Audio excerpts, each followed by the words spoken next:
السلام عليكم ورحمة الله وبركاته. إن الحمد لله نحمده ونستعينه ونستغفره ونعوذ بالله من شرور أنفسنا ومن سيئات أعمالنا. من يهده الله فلا مضل له ومن يضلل فلا هادي له.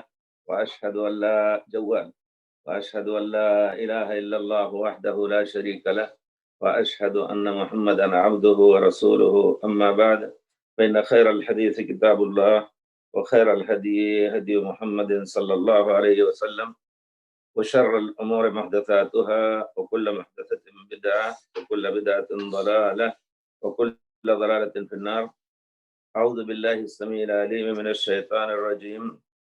وفيها ما تشتهيه الأنفس وتلذ الأعين وأنتم فيها خالدون. اس سے پہلے اللہ تعالیٰ نے متقین کے لیے جو کچھ تیار کر رکھا ہے اس کا ذکر فرمایا.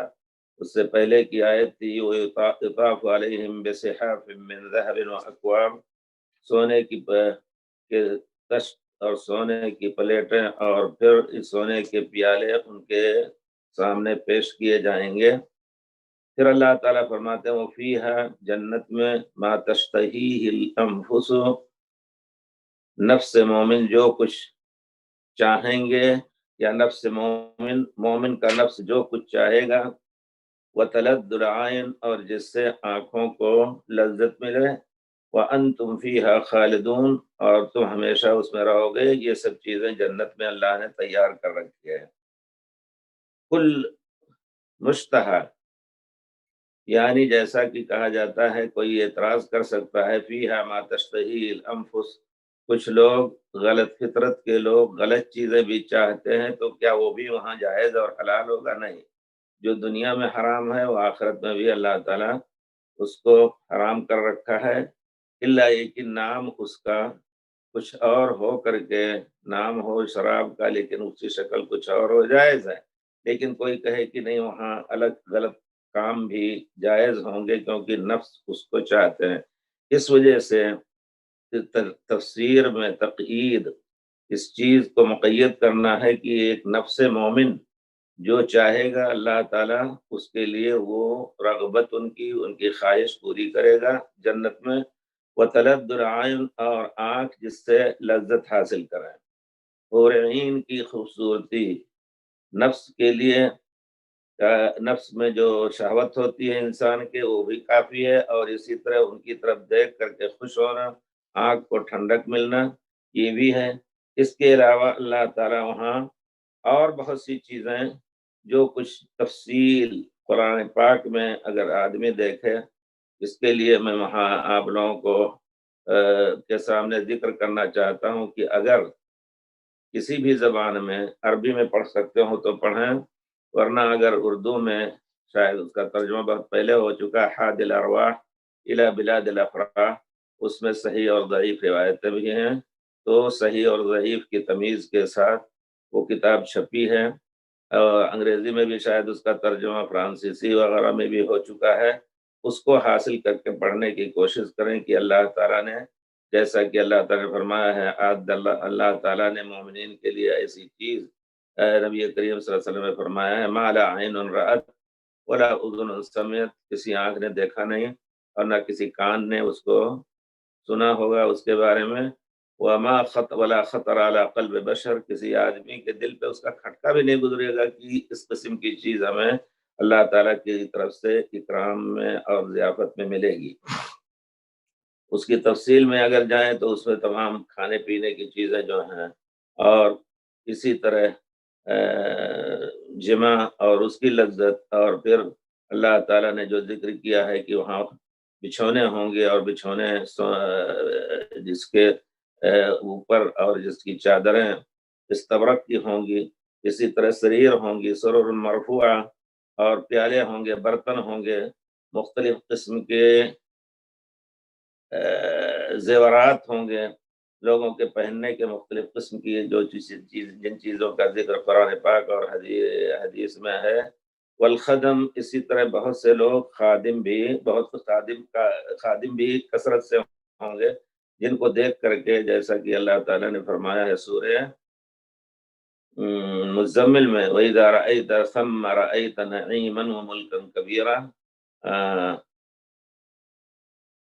يطوفون علیہم ولدان مخلدون مخلدون کیا ہے آیا ذرا پڑھیے گا. یطوف علیہم ولدان مخلدون وَإِذَا رَأَيْتَهُمْ حَسِبْتَهُمْ لُؤْلُؤًا مَنثُورًا. یہ خادم چھوٹے بچے خادم کی حیثیت سے لے کر کے یہ سب کھانے پینے کی چیزیں لے کر کے گھومتے رہیں گے، جس کی طبیعت چاہے گی اس میں سے لے کے کھائے گا، اور ان بچوں کو دیکھ کر کے سمجھو گے کہ بکھیری ہوئی موتیاں ہیں. تو یہ سب اللہ تعالیٰ نے تیار کر رہا ہے کھانے کی چیزوں میں، جیسے کہ ذکر حدیث آیت میں ہے لکم فیہا فاکہۃ کثیرۃ منہا تاکلون. بہت زیادہ پھل زیادہ انواع کے اور کثرت سے ہوں گے، جس میں قلت کا یا آدمی کی اشتہا باقی رہے اور پھر وہ پھل ختم ہو جائے، یہ نہیں ہوگا. منہا تاکلون، اس میں سے بعض تم کھاؤ گے، زیادہ سے زیادہ ہوگا. اور یہ ضیافت کا ایک اعلیٰ درجہ ہے کہ آدمی ضرورت سے زیادہ مہمانوں کی ضرورت سے زیادہ تیار کرے، اور ایک نیک آدمی اس کو اور کہیں غریبوں میں بھی تقسیم کر سکتا ہے. تو لیکن بہرحال وہاں بھی اللہ تعالیٰ نے بہت زیادہ تیار کر رکھا ہے مسلمانوں کے مومنوں کے لیے. پھر اللہ تعالیٰ نے دوسری جگہ فرمایا وَلَحْمِ طَيْرٍ مِّمَّا يَشْتَهُونَ، چڑیا کے گوشت جس کو لوگ خواہش سے کھاتے ہیں. اسی طرح دوسری جگہ اللہ تعالیٰ نے فرمایا ہے وَفَاكِهَةٍ كَثِيرَةٍ لَا مَقْطُوعَةٍ وَلَا مَمْنُوعَةٍ، بہت زیادہ پھل ہوں گے اور وہ نہ ختم ہوں گے اور نہ کوئی ان کو کسی کو ان سے روک سکتا ہے. اور دوسری طرح اللہ تعالیٰ نے دوسری جگہ سورہ بقرہ میں شاید ہے وَكُلَّمَا رُزِقُوا مِنْهَا مِنْ ثَمَرَةٍ رِزْقًا قَالُوا هَذَا الَّذِي رُزِقْنَا مِنْ قَبْلُ وَأُوتُوا بِهِ مُتَشَابِهًا. پھل لایا جائے گا، ایک ہی شکل کے ایک ہی شباہت کے پھل ہوں گے، تو آدمی سوچے گا یہ تو ابھی کھایا ہے، لیکن جب کھائے گا تو اس کی لذت اور اس کا ذائقہ کچھ اور ہوگا. اس میں مزید خوشی ہوتی ہے، اس میں کوئی شک نہیں کہ آدمی دیکھے کہ تو وہی چیز ہے، لیکن پھر جب کھائے گا تو پھر اس کی لذت دوسری پائے گا. كُلَّمَا رُزِقُوا مِنْهَا مِنْ ثَمَرَةٍ رِزْقًا قَالُوا هَذَا الَّذِي رُزِقْنَا مِنْ قَبْلُ وَأُوتُوا بِهِ مُتَشَابِهًا. ظاہری شکل ان کی ایک ہوگی لیکن اندر کا ذائقہ اس کا، جیسا کہ تفاسیر میں آیا ہے صحیح حدیث میں، کہ وہ مختلف ہوں گے. پینے کی چیزوں میں اللہ تعالیٰ نے ذکر فرمایا ان الابرار یشربون من کأس کان مزاجها کافورا. ان الابرار یشربون من کأس، نیک لوگ ایسے پیالے میں پیئیں گے جس کے اندر پینے کی چیز میں کافور ملی ہوگی. وعینا یشرب بها عباد اللہ یفجرونها تفجیرا، نہر چشمہ بہتا ہوگا، جہاں چاہیں گے وہ چشمہ بہنے لگے گا. یفجرونها تفجیرا. اسی طرح اللہ تعالیٰ نے فرمایا وَيُسْقَوْنَ فِيهَا كَأْسًا كَانَ مِزَاجُهَا زَنْجَبِيلًا عَيْنًا فِيهَا تُسَمَّى سَلْسَبِيلًا. اس میں ایسے پیالوں میں بھرے ہوئے ایسی مشروبات ہوں گی کہ جس میں زنجبیل ملا ہوا ہے. اور یہ زنجبیل دنیا کے زنجبیل کی طرح نہیں، جیسا کہ حضرت عبداللہ ابن عباس وغیرہ سے روایت ہے کہ اللہ تعالیٰ نے، اور وہ روایت صحیح روایت ہے کہ اللہ تعالیٰ نے دنیا کی جو چیزیں ہیں اس کا نام تو دنیا کے نام کی طرح ہے، لیکن اس میں کوئی ایک دوسرے کی شباہت یا ایک دوسرے کے قریب کا معنی بھی نہیں ہوگا. یعنی یہ کہ جنت کی چیز بہت اعلیٰ درجہ کی ہوگی، اگرچہ نام دنیا کے چیزوں کے نام کی طرح ہے. عَيْنًا فِيهَا وَيُسْقَوْنَ فِيهَا كَأْسًا كَانَ مِزَاجُهَا زَنْجَبِيلًا عَيْنًا فِيهَا تُسَمَّى سَلْسَبِيلًا.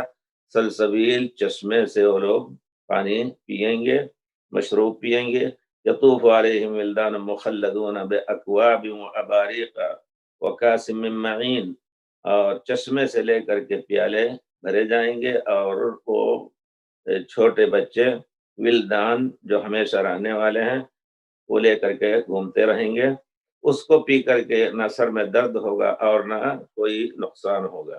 اسی طرح اللہ تعالیٰ نے اور جگہوں پر بھی یطاف علیہم بکاس من معین بیضاء لذۃ للشاربین، چشمے سے پانی پیالہ نکالا جائے گا اور اس میں مشروب جو ہوگا سفید ہوگا، پینے والوں کے لیے بڑا ہی لذیذ، لا غول فیہا ولا هم عنہا ینزفون، اس سے نہ ان کی عقل جائے گی اور نہ کوئی اور نقصان کی بات ہوگی۔ اسی طرح اللہ تعالیٰ نے فرمایا ہے فیہا انہار، جنت میں نہریں ہیں، من ماء غیر آسن، پانی جو پانی بدلا نہیں ہوتا، تازہ پانی کی طرح ہمیشہ، انہار من لبن، دودھ کی نہریں ہوں گی، لم یتغیر طعمہ، تازہ بتازہ اس کا مزہ بدلا نہیں ہوگا، وانہار من خمر، اور شراب کی نہریں ہوں گی، لذت للشاربین، وانہار پینے والوں کے لیے لذت، انہار من عصر مصفى، اور صاف شدہ صاف شفاف عسل شہد ہوں گی یا شہد ہوگی، وَلَهُمْ فِيهَا مِنْ كُلِّ الثَّمَرَاتِ، ہر قسم کی پھل ان کے لیے ہوں گے، کُلُوا وَاشْرَبُوا هَنِيئًا بِمَا أَسْلَفْتُمْ فِي الْأَيَّامِ الْخَالِيَةِ۔ اسی طرح اور عورتوں کے بارے میں، حوروں کے بارے میں اللہ تعالیٰ نے ذکر کیا، لَهُمْ فِيهَا أَزْوَاجٌ مُطَهَّرَةٌ، پاک عورتیں ہوں گی، جیسا کہ حدیث شریف میں لا ان اہل الجنت لا یمتخطون، ان کو ریٹ بھی نہیں آئے گی، ولا یمسقون ولا یتغوطون، پیشاب پیخانہ بھی نہیں کریں گے، تو ہر چیز سے پاک مرد بھی ہوں گے، ہر چیز سے پاک عورتیں بھی ہوں گی۔ اور اسی طرح متقین علی فرش بطائنها من استبرق، اللہ تعالیٰ نے فرش کا ذکر کیا ہے کہ ٹیک لگائے ہوں گے ایسے بستروں پر جن کے استر یا جن کے اوپر چادریں حریر، موٹے حریر کی، استبرق پتلے حریر کو استبرق کہتے ہیں۔ حریر ایک عام چیز ہے، لیکن دیباج اور استبرق پتلا حریر صاف شفاف، اور دیباج اس سے موٹا، ازواج بطائنها من استبرق۔ دوسری آیت میں اللہ تعالیٰ نے فرمایا ہم وازواجہم فی ظلال علی الارائک متکئون، جنت کے درختوں کے سائے کے اندر وہ اور ان کی بیویاں ٹیک لگا کر کے آرام کرتے ہوں گے، علی سرر موضونہ، علی سرر موضونہ، ایسی چارپائیوں پر جو سونے کی پٹیوں سے بنی ہوں گی، متقین علیہا متقابلین، ایک دوسرے کے سامنے ٹیک لگا کر کے، جس طرح خوش ہو کر کے یا خوشی کے موقع پر احباب اکٹھا ہو کر کے اس طرح بیٹھتے ہیں، اخوانا علی سرر متقابلین۔ اسی طرح اور دوسری چیزیں جو اللہ کی نعمتوں کا ذکر اللہ تعالیٰ نے مختلف کلام پاک میں مختلف جگہوں پر کیا ہے۔ اللہ تعالیٰ نے ذکر فرمایا ہے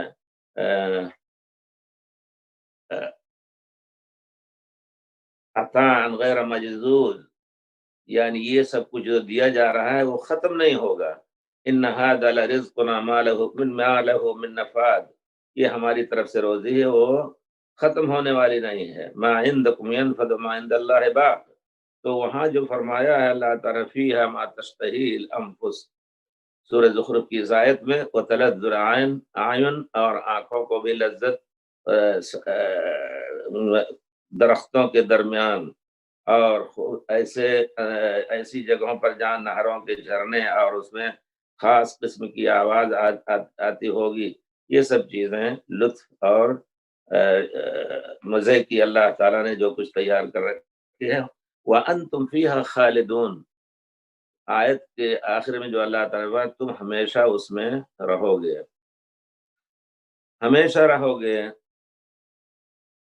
یہ بات واضح ہے کہ اگر انسان کو نعمت ملتی ہے، اگر وہ اللہ سے ڈرنے والا ہے تو ہمیشہ ڈرتا رہے گا کہیں یہ نعمت ختم نہ ہو جائے، دینے والا جس نے دیا ہے کہیں یہ نعمت اللہ تعالیٰ مجھ سے چھین نہ لے، تو یہ خوف جو ہے، یا کہ جیسا کہ دوسری جگہ اللہ تعالیٰ نے فرمایا ہے کہ جنت والے متقین جو ہیں، لا خوف علیہم ولا هم یحزنون، نہ کوئی خوف ہوگا مستقبل کا اور نہ کوئی غم ہوگا ماضی کا۔ تو اسی طرح اللہ تعالیٰ نے یہاں گویا مزید مومنین کو خوش کرنے کے لیے کہا ہے کہ خوش ہونا موقت نہیں ہے، بلکہ ہمیشہ ہمیش کے لیے اس میں تم رہو گے، اور یہ خوشی ہمیشہ ہمیش کے لیے رہے گی، جیسا کہ دوسری آیتوں میں آیا ہے کہ نبی کریم صلی اللہ علیہ وسلم نے فرمایا جنت اور جہنم والے سب اکٹھا جب جنت والے جنت میں داخل ہو جائیں گے اور جہنم والے جہنم میں داخل ہو جائیں گے، تو موت کو ایک میڈھے کی شکل میں اللہ تعالیٰ جنت اور جہنم کے درمیان لائے گا اور پکارا جائے گا کہ جنت والو خلود لا موت، جنت والو ہمیشہ تمہیں رہنا ہے، موت اب نہیں آنی ہے۔ یا اہل النار خلود لا موت، ایک روایت میں ہے کہ جب جہنم والے جہنم میں جل بھن کر کے اور وہاں سے نکلنے کی خواہش کریں گے تو بڑے ہی اہتمام سے متوجہ ہوں گے، یہ امید کرتے ہوئے کہ ہو سکتا ہے ہمیں جہنم سے نکالنے کا پروانہ آ رہا ہو، تو اللہ تعالیٰ فرمائیں گے خلود لا موت، تمہارے لیے ہمیشہ ہمیں جہنم میں رہنا ہے، موت نہیں آئے گی۔ پھر اس میڈھے کو اور کہا جائے گا کہ جانتے ہو اس کو، یہ موت ہے، اور پھر اس کو جنت اور جہنم کے درمیان ذبح کر دیا جائے گا۔ آمنا باللہ، ہمیں ان سب چیزوں پر ایمان لانا ہے۔ اللہ تعالیٰ گویا ان کو یقین دلانا چاہتا ہے کہ اب تمہاری جنت والوں تمہاری نعمتیں ختم نہیں ہوگی اور اس میں تم ہمیشہ رہو گے، تمہیں کوئی غم نہیں ہونا چاہیے مستقبل میں۔ جہنم والوں کے بارے میں بھی ان کو مایوس کرنے کے لیے اللہ تعالیٰ جیسا کہ کوشش کریں گے، آیت آئے گی کہ وہ نکال لیے جائیں وہاں سے، لیکن اللہ تعالیٰ پھر وہاں سے نکالیں گے نہیں، اور مزید ان کو اور غم اور ہم ہوگا۔ انتم فیہا خالدون، تو یہ ہمیشہ یہ خیر باقی رہے گا۔ اللہ رب العزت ہم سب کو اپنی رحمت سے اپنے جنت میں لے جائے، اور وہاں اللہ تعالیٰ اپنے رفقا کے ساتھ وہاں بھی ہم لوگ بیٹھیں انشاءاللہ اور قرآن کا مذاکرہ کریں انشاءاللہ۔ اللہ تعالیٰ وہ دن مبارک لائے۔ جن حدیث شریف میں ہے المومن اذا استحت، ایک چیز یہ بھی مسئلہ یہاں چھیڑا جا رہا ہے، فیہا ما تشتہی الانفس، جو کچھ چاہیں گے اس میں ملے گا۔ آپ کو معلوم ہے ایک صحابی نے کہا کہ اللہ کے رسول، کیا استغفر اللہ، کیا جنت میں ہمیں زمین کھیتی کرنے کا موقع ملے گا؟ تو پیارے رسول صلی اللہ علیہ وسلم نے فرمایا کہ ہاں، اگر چاہو گے تو تمہیں موقع ملے گا، اور تھوڑی دیر میں وہ کھیتی بڑی بھی ہو جائے گی، کاٹنے کے لائق ہو جائے گی، یہ سب چیزیں ہیں۔ تو ما تشتہی الانفس، جو نیک خواہشیں ہیں اللہ تعالیٰ ان کو پورا پوری کرے گا۔ اور یہ حدیث ہے المومن، ایک روایت ہے جو روایت صحیح ہے، المومن اذا اشتہى الولد فی الجنت کان حمله ووضعه وسنه فی ساعة کما یشتہی۔ مومن جب بچے کی خواہش کرے گا، ایک چیز یہ بھی ایک سوچے کہ ہمارے پاس چھوٹا سا بچہ ہوتا گود میں، ہم اس کو لے کے چلتے کھلاتے، تو حمل اور اسی طرح اس کی ولادت اور اس کے دانت بھی نکل آئیں گے 1 گھنٹے کے اندر سب کچھ، اور وہ کھیلنے اور کھلانے لگے گا۔ اس میں علماء نے کہا کہ نہیں، جنت والے ایک روایت کا سہارا لے کر کے، جو روایت صحیح نہیں، ان اہل الجنت لا یکون لهم فیہا ولد، جنت والوں کے لیے ولد نہیں ہوگا۔ پھر کہتے ہیں کہ ازواج مطہرہ کے معنی حیض نفاس سے پاک ہوں گی۔ ٹھیک ہے، حیض نفاس جس طرح وہاں جماع کی جو کیفیت ہے وہ نجاست کی بات نہیں ہے، اسی طرح وہ بچہ پیدا ہوگا، اس کے ساتھ یہ سب چیزیں نہیں ہوں گی۔ ہمیں اس پر ایمان لانا چاہیے صحیح روایت پر انشاءاللہ۔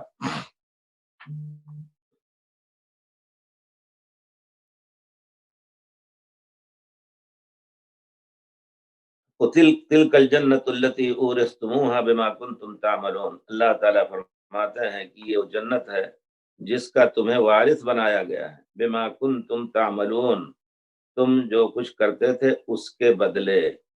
یہاں یہ چیز واضح ہے کہ ایمان صرف تصدیق کا نام نہیں ہے، اور نہ ایمان صرف لا الہ الا اللہ کا نطق نہیں ہے کہ لا الہ الا اللہ کہہ دیا اور مومن ہو گیا، نہیں، عمل ایمان کا جز ہے۔ اگر وہ تصدیق کر رہا ہے اور دل سے مان رہا ہے کہ نہیں اللہ حق ہے اور سب کچھ ہے، لیکن عمل صلاۃ زکوٰۃ اور دوسرے کام نہیں کر رہا ہے، تو یقیناً وہ اس کا ایمان مقبول نہیں، جیسا کہ علماء نے کہا ہے کہ ہو ہی نہیں سکتا ہے کہ جس کے دل میں تصدیق ہو اللہ کے رب ہونے کا اور اللہ تعالیٰ کے حکم کو ماننے کا، جو احکام ہیں یا اللہ تعالیٰ نے جو اوامر دیے ہیں ان سب کو ٹھکرا کر کے عمل نہ کرے۔ ہو ہی نہیں سکتا ہے کہ ایک مسلمان اگر آدمی ایمان لاتا ہے سچا اور وہ سجدہ بھی نہ کرے اللہ کے لیے، تو اللہ تعالیٰ نے فرمایا تلک الجنت التی اورثتموها بما کنتم تعملون، اپنے عمل کی بنا پر تمہارے عمل کی بنا پر اس جنت کا وارث تمہیں ہم بنا رہے ہیں۔ یہاں وارث کوئی چھوڑ کر کے کوئی چیز جاتا ہے، ایک مردہ، ایک آدمی موت اس کو آ جاتی ہے اور وہ اپنے مالا مال چھوڑ کر کے جاتا ہے، اس کے بعد اس کے ورثہ اس کے وارث ہوتے ہیں۔ تو اس یہاں جنت میں کس چیز کے وارث ہوں گے؟ کیا کسی کے بدلے ان کو کوئی چیز ملے گی کسی کی جگہ پر؟ تو اس ضمن میں وہ حدیث یاد رکھنی چاہیے۔ پیارے رسول صلی اللہ علیہ وسلم نے فرمایا ہے کہ ہر مسلمان کے لیے یا ہر شخص کے لیے، خواہ وہ جنتی ہو یا جہنمی ہو، ہر ایک کے لیے جنت میں جگہ ہے، اور اس کی ایک خاص اس کی جگہ نام بنام ہوتی ہے کہ اگر وہ مومن ہوگا تو جنت میں جائے گا، اور مومن جو ہوں گے ان کے لیے الگ اپنا ہے۔ تو ایک کافر کے لیے بھی جنت میں جگہ ہوتی ہے، اسی طرح ایک مومن کے لیے جہنم میں بھی جگہ ہوتی ہے۔ تو گویا یہ کفار جو ہیں وہ مومنوں کی جو جنت میں چلے جائیں گے ان کی جگہ بھی جہنم کی ان کو ملے گی، وارث ہوں گے۔ اسی طرح ایک کفار کی جو جگہ جو جہنم میں ہوں گے ان کی جگہ جو جنت میں ہے اس کو اللہ تعالیٰ انہی مومنین کو دے دے گا۔ اسی وجہ سے اس کو وراثت سے تعبیر فرمایا ہے، تلک الجنت التی اورثتموها، تمہیں وارث بنایا گیا ہے، کیونکہ اگر یہ جہنمی جن کی یہ جگہ ہے مومن ہوتے تو یہاں ہوتے، لیکن اب وہ نہیں ہے تو تمہیں دی جاتی ہیں یہ چیزیں۔ تلک الجنت التی اورثتموها، ان کی جو جگہ ہے، ان کی جو جنت ہے، ان کی جو نعمتیں ہیں یا درخت نہر، اورثتموها بما کنتم تعملون۔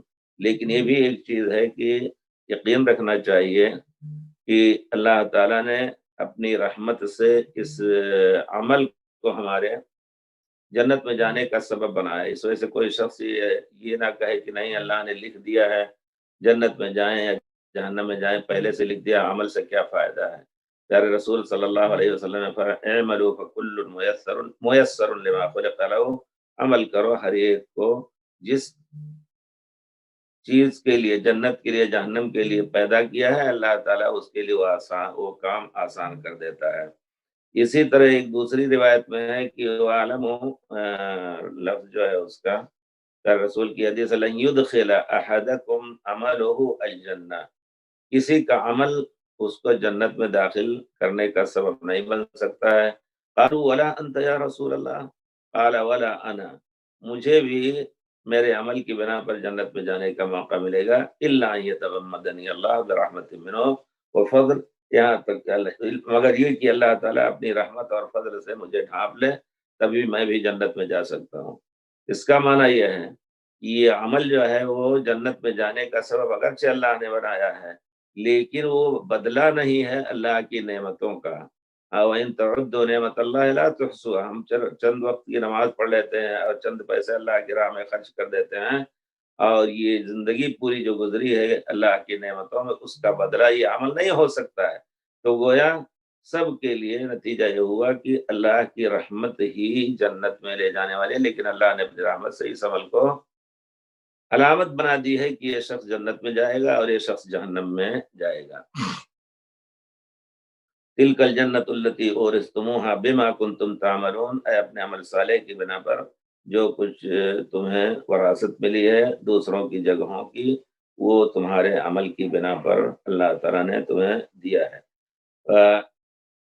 ایک دوسری آیت میں بھی ہے وَنُودُوا أَن تِلْكُمُ الْجَنَّةُ اورثتموها بما کنتم تعملون، پکار کر کے جنت والوں کو کہا جائے گا کہ یہ جنت ہے جس کے تم وارث بنائے گئے ہو اپنے عمل کی بدلے۔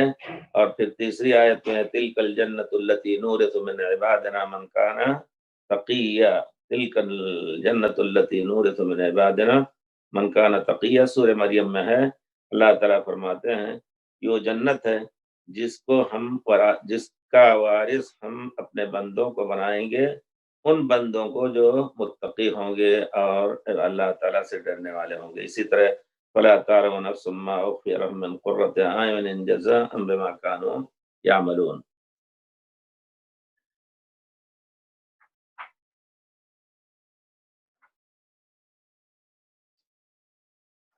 پھر اللہ تعالیٰ فرماتے ہیں ان المجرمین فی عذاب جہنم خالدون، مجرم لوگ جہنم کے عذاب میں ہمیشہ ہمیشہ رہیں گے۔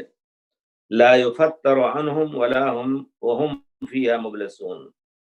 لا یفتر عنہم، فطور کہتے ہیں کمزوری کو، لا یفتر عنہم، یہ عذاب ان سے کمزور نہیں کیا جائے گا، تخفیف اس میں نہیں ہوگی۔ لا لفظی ترجمہ کی عذاب کو اللہ تعالیٰ ان سے کم نہیں کرے گا، لا یخفف، تخفیف نہیں کرے گا، بلکہ مزید جہنم کو بھڑکایا جائے گا۔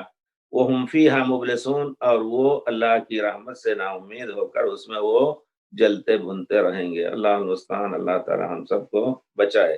ان المجرمین، ان المجرمین، جو لوگ جنہوں نے جرم کیا اللہ کے حق میں، ظلم کیا اللہ کے حق میں، شرک کیا، کفر کیا، اللہ کی عبادت نہیں کی، یا اللہ کے بندوں پر ظلم کرتے رہے، ان المجرمین فی عذاب جہنم خالدون، ہمیشہ ہمیشہ رہیں گے۔ لا یفتر عنہم، ان سے وہ عذاب ہلکا نہیں کیا جائے گا، وہم فیہا مبلسون، اور وہ اس میں مایوس ہو کر کے، نکلنے سے مایوس ہو کر کے وہاں اس میں ہمیشہ رہیں گے۔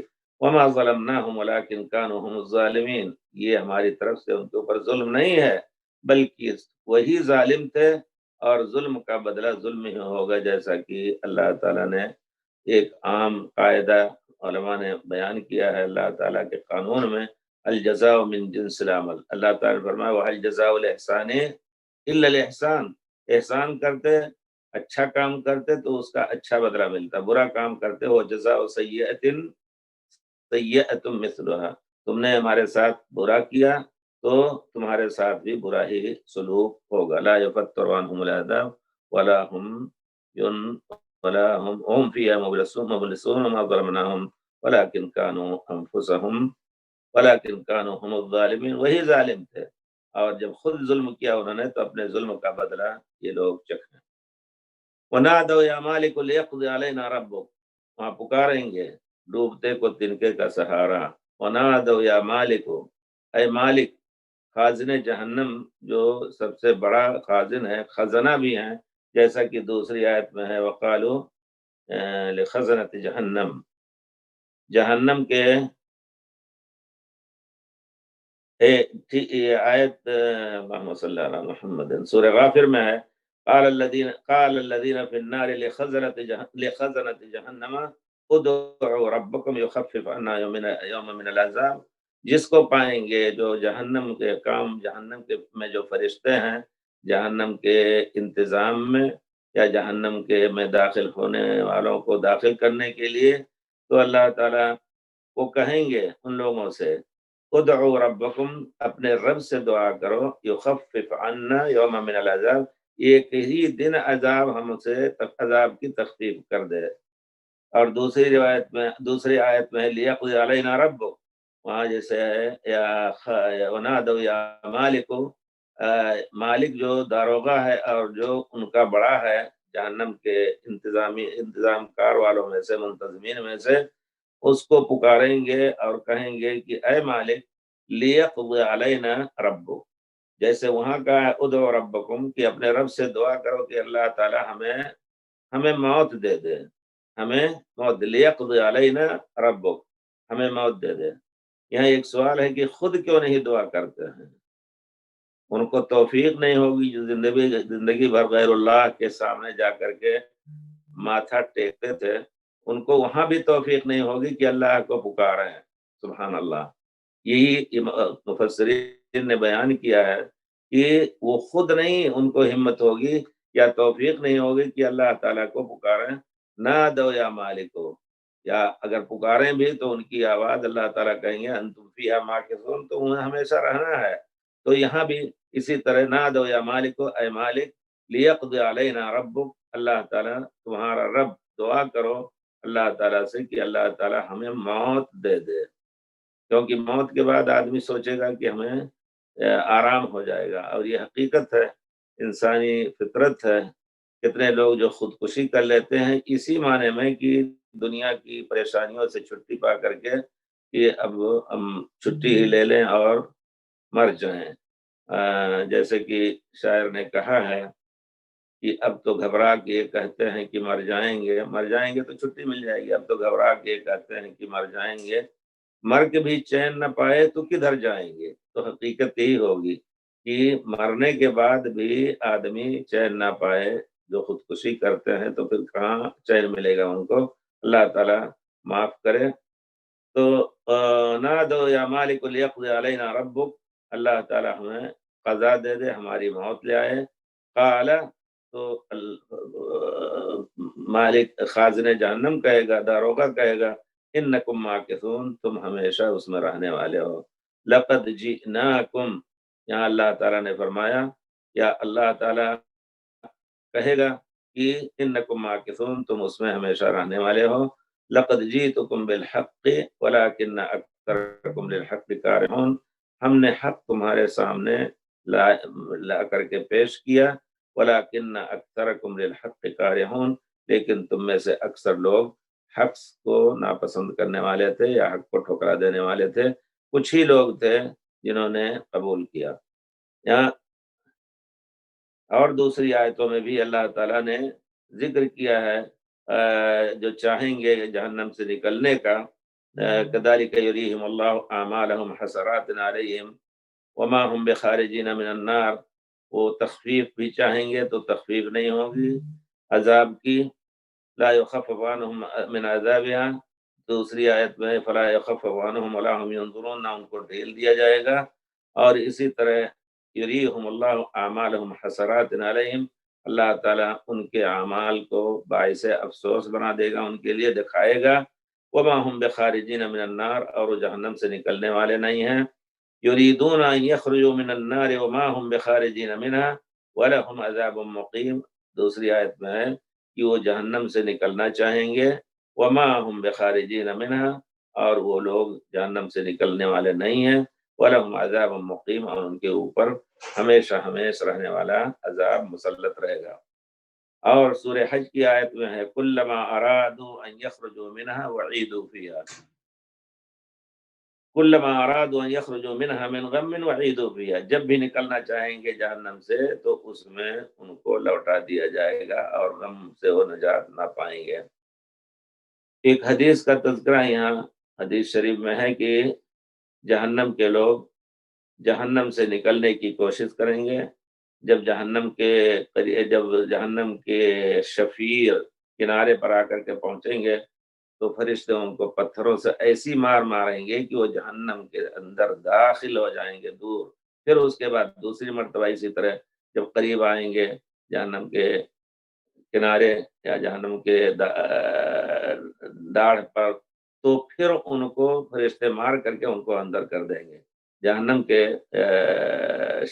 کنارے جس کو کہتے ہیں، یا جہاں خشکی کے جس طرح بارش، اس کو کس طرح تعبیر کیا جائے کہ جس طرح سمندر کا کنارہ ہوتا ہے، اسی طرح جہنم کے کنارے پر جب آنے کی کوشش کریں گے کہ شاید نکلنے کا موقع مل جائے، تو پھر فرشتے ان کو پتھر سے ایسی مار ماریں گے کہ وہ دوسرے بیچ جہنم میں جا کر کے پہنچ جائیں گے، پھر اس کے بعد ادھر کوشش کریں گے، دوسرے فرشتے ماریں گے، اسی طرح مستقل عذاب مقیم ہمیشہ رہنے۔ اللہ المستعان۔ اللہ تعالیٰ ترغیب و ترہیب حقیقت میں ایک چیز ہے جو تربیت کے لیے بہت اہم ہے۔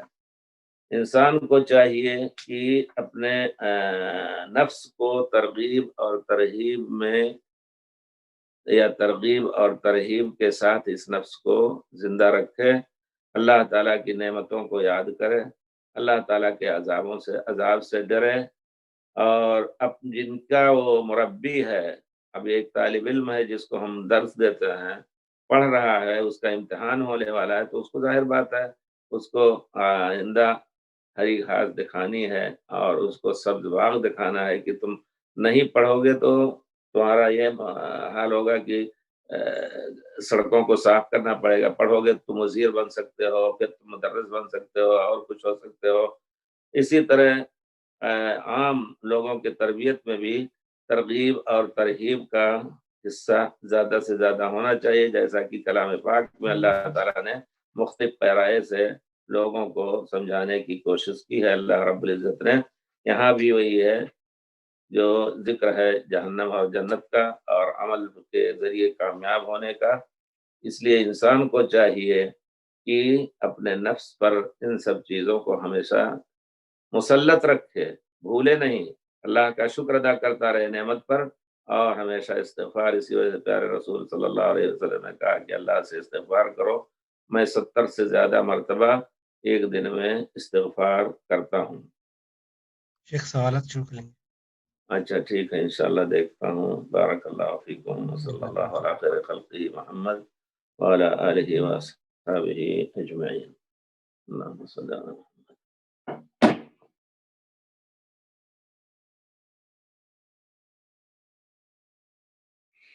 اللہم صلی۔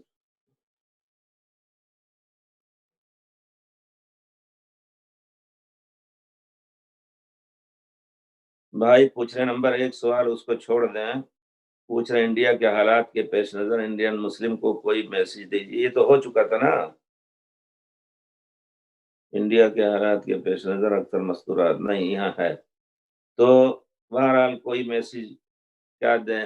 ہر ایک کا دل بول رہا ہے کہ اس وقت مسلمانوں کی جو حالت ہے اس کی اصلاح ہونی چاہیے، تو اس میں سب سے بڑی بات یہ ہے کہ مسلمانوں کو اکٹھا ہو کر کے اپنے اختلافات کو دور کر کے اپنے مسائل کے بارے میں سوچنا چاہیے، خاص طور پہ علماء کرام اور بڑے لوگوں سے، جو لوگ دنیا دار ہیں اس معنی میں کہ وہ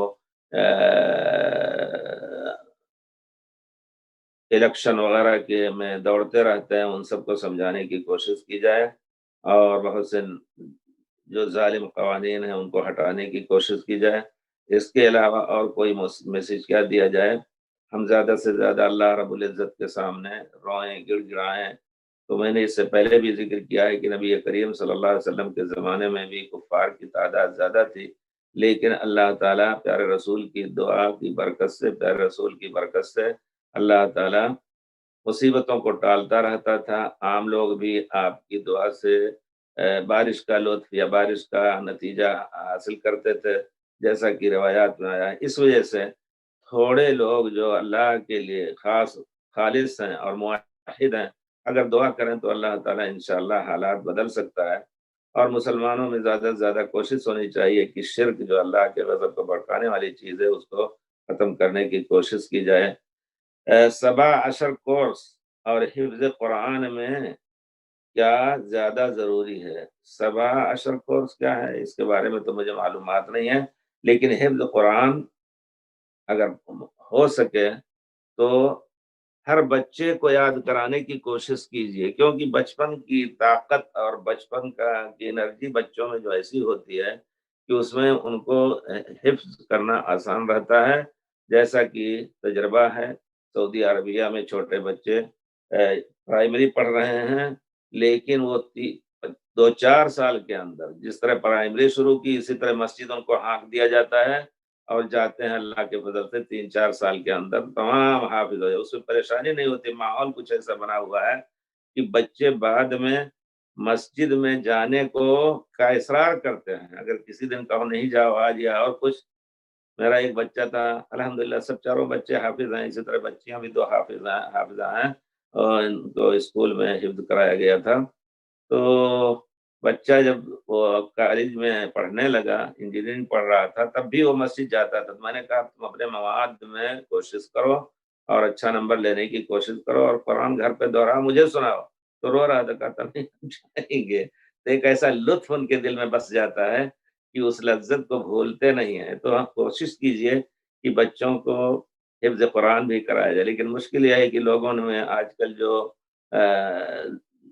دنیا دار لوگ ہیں، خاص طور پہ ہم سب عالم لوگ بھی، آپ دیکھیں گے بہت سے عالم ایسے ہیں کہ وہ اپنے دینی شرعی علم سے اس طرح ناراض رہتے ہیں کہ اپنے بچوں کو اس طرف لاتے نہیں، دوسرا ہی علم سیکھنے اور سکھانے میں ان کو لگا دیتے ہیں۔ یہ بھی ایک بہت بڑا سانحہ ہے اور بہت بڑی مصیبت ہے امت محمد صلی اللہ علیہ وسلم میں۔ تو چاہیے کہ بچوں کو دین سکھائیں، کم سے کم پرائمری اور مڈل تک وہ ان کے لیے، اگر وہ سرکاری اسکول میں پڑھ رہے ہیں تو ان کے لیے 2 گھنٹے کا کم سے کم کورس اس طرح روزانہ رکھیں، کوئی پڑھانے والا ہو، اللہ تعالیٰ جو کما رہے ہیں ان میں سے ان کو دے کر کے، اچھی تنخواہ دے کر کے ان کو ان سے حفظ کروائیں۔ انشاءاللہ بچے دین بھی سیکھ لیں گے، قرآن بھی سیکھ لیں گے۔ اس کا ایک بہت زیادہ ایک پروگرام چلانا چاہیے اس کو، تاکہ لوگ اس پر عمل کر سکیں۔ کیا ماں باپ کا بچوں کو حفظ کے لیے سختی کرنا یا یاد نہ ہونے پر سزا دینا غلط ہے؟ دیکھیے، سختی جو ہے، بعض اوقات سختی کرنی پڑے گی۔ آپ بیٹھے ہوئے ہیں اور کہتے ہیں پڑھو، بچہ کھیلنے لگتا ہے اور کچھ 1 بار 2 بار 3 بار، تو اب ظاہر بات ہے کچھ سختی اس پر کرنی پڑے گی۔ عربی کا ایک شعر ہے، فَقَسَى لِيَزْدَجِرُ وَمَن يَكُ حَازِمًا فَلْيَقْسُ أَحْيَانًا عَلَى مَن يَرْحَمُ۔ آدمی کبھی کبھی غلط کام سے روکنے کے لیے سختی بھی کرتا ہے، اور جو شخص اپنے جس پر اس کو رحمت اور شفقت کرتا ہے، جس کے اوپر، اس کے اوپر کبھی اس کو سختی کرنی پڑے گی۔ فَقَسَى لِيَزْدَجِرُ وَمَن يَكُ حَازِمًا، اور جو شخص بڑے عزیمت کا ہو تو اپنے بچوں یا جن پر وہ رحمت اور شفقت کرتا ہے ان پر سختی بھی کریں کبھی کبھی، لیکن ہمیشہ ڈنڈا اٹھا لینا چھوٹی بڑی چیز پر، یہ اس سے بچے متنفر ہو جائیں گے، قرآن حفظ کرنے کو چھوڑ کر کے بھاگنے لگیں گے، اور کچھ نہیں۔ ترغیب اور ترہیب، جیسا کہ ہم نے کہا کہ ان کو اپنے ساتھ بیٹھائیے اور پیار سے خود۔ مشکل یہ ہے کہ باپ دن میں اگر کہیں کام کر رہے ہیں تو چھٹی کے وقت آ کر کے دوسری جگہ گھومنے چلے جاتے ہیں، بچوں پر کوئی توجہ نہیں ہوتی۔ یہ سب چیزیں بڑی کمیاں ہیں۔ یقیناً تو ماں کو بھی اللہ تعالیٰ PhD کرا دے، لیکن اگر گھر میں اپنے بچوں کو سنبھال لیتی ہے تو سب سے بڑا کام ان کا ہے۔ کوئی ضروری نہیں کہ وہ جا کر کے کالج میں پڑھائیں اور کچھ، ان کو پڑھایا جائے۔ تعلیم لڑکیوں کی ضروری تو ہے، مگر خاتون خانہ ہو وہ صبا کی پری نہ ہو۔ تو ہونا یہ چاہیے، یہ بہت بڑی غنیمت ہے کہ بچوں کو سنبھال لیں اور آپ کو ان سے بے نیاز کر دیں، یا آپ دوسرے کاموں میں لگے رہیں اطمینان سے، کیونکہ گھر میں بچے الحمدللہ اچھی تربیت ماں کے ذریعے سے پا رہے ہیں۔ اور پرانی مثال ہے کہ ہر بڑے آدمی کے پیٹھ پر کسی بڑی اور عظیم عورت کا ہاتھ ہوتا ہے۔ تو ماں کی تربیت جو ہے، اور ماں، اسی وجہ سے اللہ تعالیٰ نے ان کو اس فطرت کا بنایا ہے کہ وہ صبر کر کے جس طرح ان کو حمل میں رکھتی ہیں اور وہ عادت کرتی ہیں، اسی طرح ان کے دل میں ان پر رحم بھی ہوتا ہے، تو رحم کر کے انشاءاللہ وہ بہت کچھ محنت کر سکتی ہیں ان کے لیے۔ کوشش یہی کیجیے، بہرحال اللہ تعالیٰ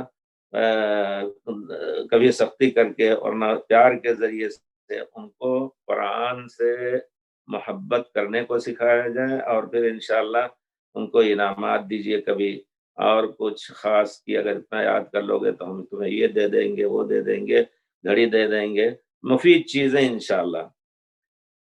ایسی جماعت جس میں علماء کی کمی ہو اور دنیاوی عہدیدار زیادہ، دنیاوی تعلیم یافتہ زیادہ ہوں، کہ ان کو ان کے مکان سے قرب کوئی دوسری جماعت موجود نہ ہو۔ کیا مطلب آپ؟ ایسی جماعت جس میں علماء کی کمی ہو اور دنیاوی عہدیدار زیادہ، دنیاوی تعلیم یافتہ زیادہ ہوں، ان کے مکان سے قریب کوئی دوسری جماعت موجود نہ ہو، گویا آپ پوچھنا چاہتے ہیں تو ہم ان سے جڑ سکتے ہیں۔ ہاں، دور حاضرہ میں کس جماعت کے ساتھ؟ یہ دوسرا سوال ہے۔ میں یہ کہنا چاہوں گا، انشاءاللہ میں کھل کر کے صاف کہوں گا، تجربہ جو ہے وہ سب سے بڑا علم ہوتا ہے۔ آپ جانتے ہیں، آپ اشارہ کر رہے ہیں ایسی جماعت، میں جانتا ہوں کہ جس جماعت کا آپ نے ذکر کیا ہے وہ جماعت اسلامی ہے، جس میں اس طرح کے لوگ رہتے ہیں۔ سعودی عربیہ میں بھی مولانا مودودی کے زمانے ہی سے، زندگی ہی سے بہت سے لوگ، ان کے بچے یہاں پل رہے ہیں، لیکن ان کے دل میں دین کا وہ جذبہ نہیں ہے جو خالص دین حاصل کر سکیں، بلکہ وہی تقلیدی مولانا مودودی کے افکار، انکار حدیث اور صحابہ کرام کی حرمت کی پامالی، اور کہتے ہیں کیا وہ معصوم تھے؟ حضرت عثمان کے بارے میں جو کچھ لکھ دیا یہ جماعت اسلامی کا وتیرہ ہے۔ جماعت اسلامی ہی اس طرح کی جماعت ہے جس میں پڑھے لکھے لوگ، دنیاوی تعلیم یافتہ جاہل لوگ ہوتے ہیں۔ اور میں نے اس سے پہلے بھی شاید آپ لوگوں سے کہا ہے، اور یہ بات کہتے ہوئے میں شرم محسوس نہیں کرتا، کیونکہ ایک حقیقت ہے اور وہ لوگ سن کر کے بھی اس کا انکار نہیں کر سکتے ہیں۔ تو بچپن ہی میں ہم نے سنا تھا، ہمارے استاد مولانا جلال الدین رحمۃ اللہ علیہ، ان کا انتقال ہو گیا 1 سال 1.5 سال پہلے۔ تو اس وقت وہ کہتے تھے، میں آپ کو بتاؤں کتنی عمر رہی ہوگی، زیادہ سے زیادہ 14-15 سال رہی ہوگی۔ میں پڑھ رہا تھا یوسف پور مدرسے میں، اس وقت بلوغ المرام وغیرہ پڑھنے لگا تھا۔ انہوں نے کہا کہ تربیت بڑی اچھی کرتے تھے، وقتاً فوقتاً موقع نکال کر کے سمجھانے کی کوشش کرتے تھے۔ تو کہتے تھے کہ 2 جماعتوں میں علم یہ نہیں اکٹھا ہو سکتا، علم اور وہ جماعت کے افکار اکٹھا نہیں ہو سکتے۔ جماعت کے قوانین جو ہیں اور اس میں جو کچھ ہے، ایک جماعت تبلیغی جس میں صرف 6 نکاتی جو چیزیں ہیں، اس کو ایک عالم نہیں برت سکتا ہے۔ یا تو علم کو ایک طرف رکھ کر کے اور پھر ان کے ساتھ چلے، یا اس کو تجربہ کر کے چھوڑ دے۔ تو کتنے لوگ اس سے نکل گئے۔ اسی طرح جماعت اسلامی میں علم، صحیح علم اکٹھا نہیں ہوا کبھی۔ عقیدے کے بارے میں جو اشعری عقیدہ ہے وہی ہمیشہ مولانا مودودی کا بھی عقیدہ رہا ہے، اور ان کے پیروکار وہی سب عقیدہ رکھتے ہیں۔ لیکن ہاں یہ چیز ہے کہ کچھ اہل حدیث طلبہ بیچارے جو کام کرنے کے نام سے حماقت سے ان کے ساتھ جا کر کے جڑ جاتے ہیں، لیکن وہاں جا کر کے وہ اپنے عقیدے میں خسی ہو جاتے ہیں۔ خسی جانتے ہیں آپ، جس طرح بکرے کو خسی کر دیا جائے اسی طرح وہ خسی ہو جاتی ہے۔ ایک تجربہ ہے پورا یقیناً۔ اس وجہ سے مولانا مودودی نے جو پہلا اعلان کیا تھا جماعت اسلامی کو کی بنیاد کا، تو اس میں کہا تھا کہ ہماری بنیاد کتاب و سنت پر ہے۔ آپ یہ حقیقت جانیں، مولانا نذیر احمد صاحب محدث، مولانا عبید اللہ رحمانی محدث، رحمانیہ کے اساتذہ تھے سب، وہ لوگ ان کے ساتھ رہے، مولانا اسماعیل گجران والا اور دوسرے سب موافق رہے۔ انہوں نے اٹھایا اس جماعت کو۔ اس میں مولانا عبدالغفار حسن ہمارے استاد، جو اصل مالیار کوٹلہ کے تھے، بعد میں ہجرت کر کے پاکستان گئے، تو وہ بھی زندگی کا اکثر حصہ انہوں نے اسی میں گزارا۔ بعد میں افسوس کرتے تھے، مدینے میں ہم ان سے سنتے تھے۔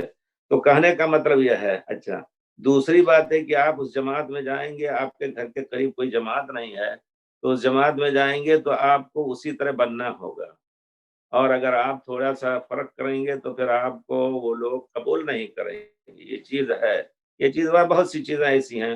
تو جو دنیا دار، عہدے دار، آپ جانتے ہیں، میں نے ذکر کیا تھا، اس کی شکایت بار بار کرنی ہے کہ پاکستان کے کسی علاقے کا ذمہ دار کوئی ایک آدمی ہے، کسی جو شاید وہاں کے قیم ہوتے ہیں، قیم جماعت یا کچھ اصطلاحات ان کی ہیں، اس نے ابھی بیان دیا تھا 2 مہینہ 3 مہینہ پہلے کہ اس وقت دنیا میں اگر کوئی خالص اسلامی حکومت ہے، حکومت کا معنی جمہوریت ہی اصل ان کے حکومت ہے، اور ملوکیت یا بادشاہت یہ بہت بڑا جرم ہے، تو کہتے ہیں وہ ایران کی حکومت ہے، شیعہ اور رافضہ کی حکومت ہے، زنا پرور قوم کی حکومت ہے، ان کی تعریف کرتے ہیں۔ اور یہ فکر جو ہے جماعت اسلامی کے عام لوگوں میں، جاہلوں میں، جو ڈاکٹر ہیں، انجینئر ہیں، کہیں بھی دنیا میں رہتے ہوں، ان کا یہ فکر ہوتا ہے، اس میں کوئی شبہ نہیں۔ اگر کسی کو اعتراض ہو تو مجھے سمجھانے کی کوشش کرے اور یہ کہے کہ نہیں، ہم اس سے اتفاق نہیں کر رہے ہیں۔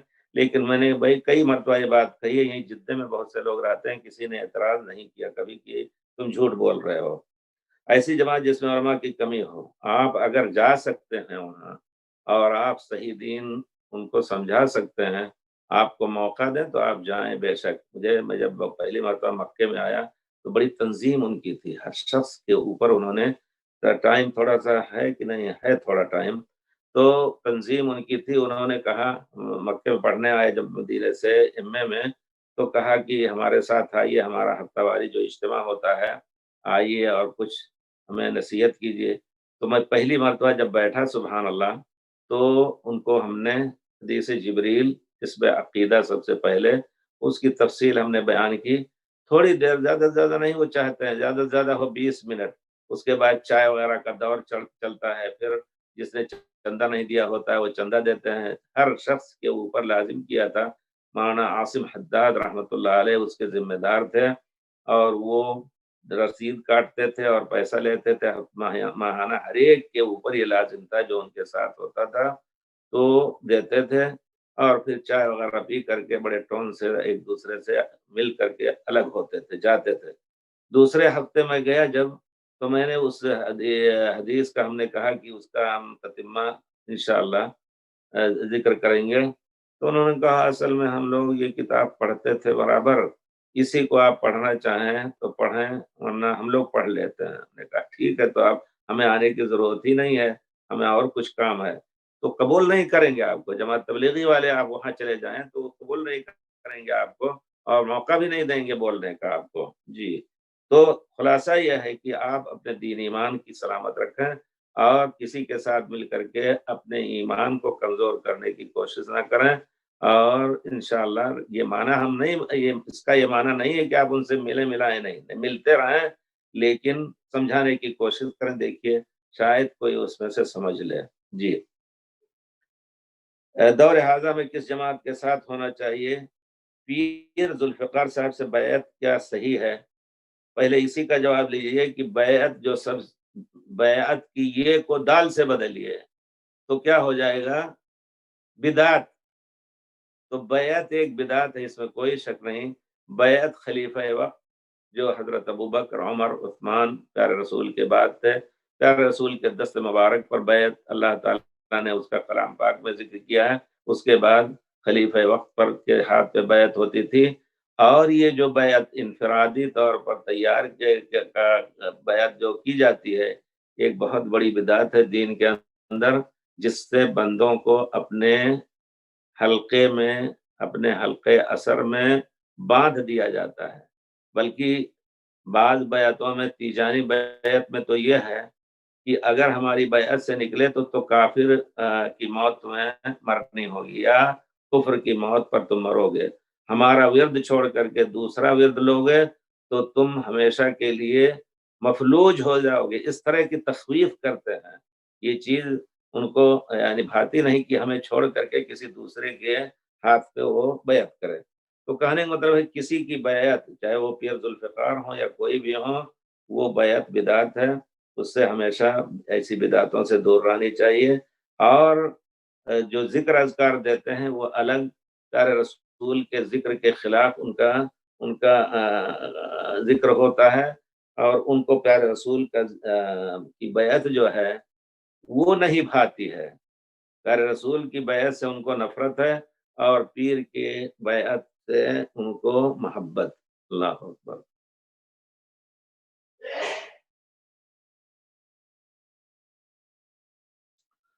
چلیے, اور آپ نے کہا کہ دور حاضرہ میں کس جماعت کے ساتھ ہونا چاہیے؟ وہ جماعت جو اصل دین پر عامل ہے. ڈھونڈیے آپ کون ہے وہ اصل دین کی طرف دعوت دیتے ہیں.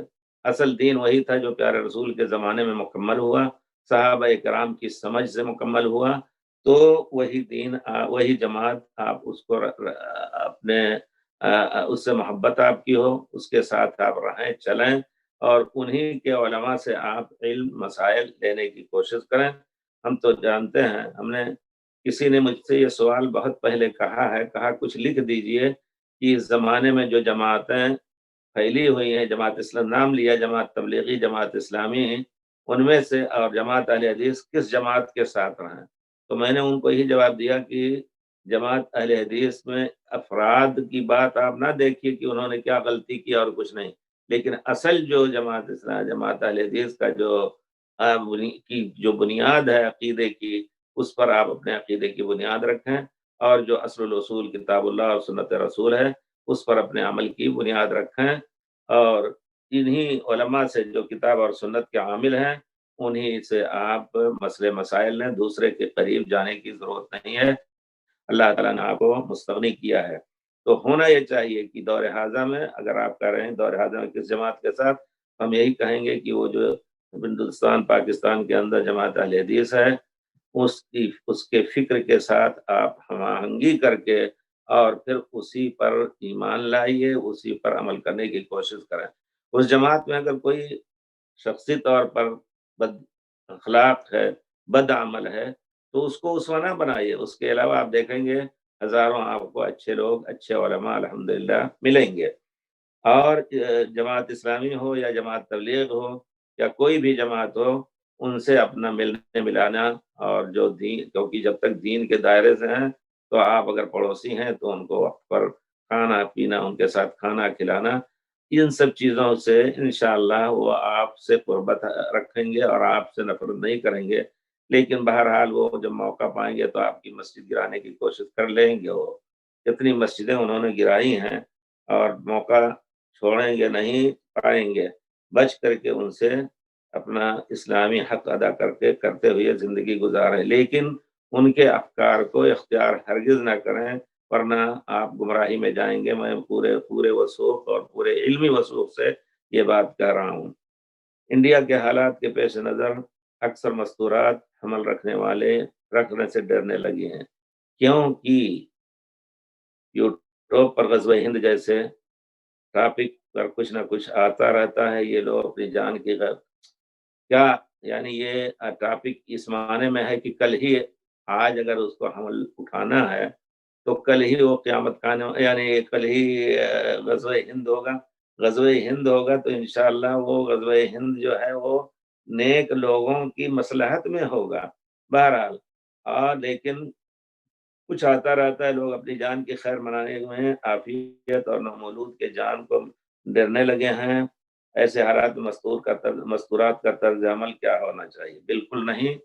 اور جس طرح وہ اپنی زندگی گزار رہے ہیں، اللہ کا کوئی بندہ اللہ تعالیٰ اس دنیا میں لانا چاہتا ہے، اس کو موقع دیں، اور حمل کو روکنے یا حمل کو گرانے کا کے بارے میں نہ سوچیں. اگر اللہ نے مبتلا کیا خدا نخواستہ آج کل جو کچھ، بلکہ غزوہ ہند کے بجائے آج کل جو حالات ہیں، بے شک ظاہری طور پر مایوس کن ہیں، لیکن یہ ہے کہ مسلمان جو ہے اللہ کی رحمت سے مایوس نہیں ہوتا ہے، اور انشاءاللہ اپنا جو وظیفہ ہے، اپنا فطری وظیفہ ہے، اس پر عمل کریں.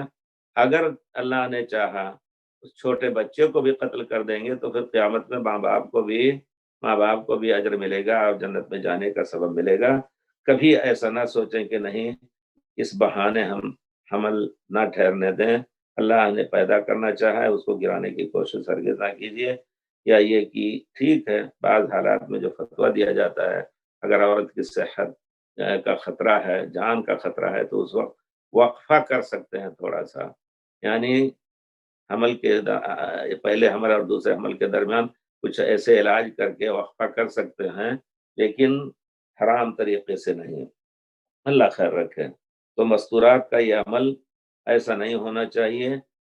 مرد ہوں یا عورت ہوں، اگر وہ روزی کے بارے میں فکر رکھتے ہیں، اس بارے میں ان کو کم کرنا چاہتے ہیں اور یہ کہنا چاہتے ہیں کہ ہم دو اور ہمارے دو، تو یہ بہت بڑے کفر کی بات ہے. اللہ کی رحمت سے لا تقتلوا اولادکم خشیۃ املاق نحن نرزقهم وإياكم، اللہ کی رحمت سے مایوسی ہے، اور یہ ایک مومن کا شیوا نہیں ہے. تو چھوڑیے، جس طرح چل رہا ہے زندگی چل رہی ہے، مسلمان کی ہونی چاہیے، اسی پر گزارنے کی کوشش کریں. انشاءاللہ پیارے رسول قیامت کے دن ہمارے بچوں کے ذریعے فخر کریں گے. پیارے رسول نے فرمایا تزوج الودود الولود، بچہ پیدا کرنے والی، زیادہ سے زیادہ اس کی ماں کو دیکھو، اس کی بہن کو دیکھو، زیادہ بچے پیدا کرنے والی ایسی عورت سے شادی کی کوشش کرو. فإنی مکاثر بکم الامم، قیامت کے دن اور امتوں پر میری امت جو زیادہ ہوگی تو میں ان پر فخر کروں گا. سوال: کیا عورتوں کا سخت مجبوری کے علاوہ گھر سے نکلنا گناہ ہے؟ بعض سخت مجبوری کے علاوہ گھر سے نکلنا گناہ ہے. بعض علماء کہتے ہیں عورتوں کو گھروں میں رکے رہنے کا حکم ہے. اس سے متعلق کوئی آیت اور تفسیر بتا دیں. اب آپ اگر سورہ حجرات کی آیت پڑھ رہے ہیں، سورہ احزاب کی آیتیں پڑھ رہے ہیں، تو اللہ تعالیٰ نے عورتوں کو اور پیارے رسول کی ازواج مطہرات کو حکم دیا ہے کہ وہ گھر میں بیٹھیں. اللہ تعالیٰ فرماتے ہیں، اللہم صلی اللہ علیہ وسلم،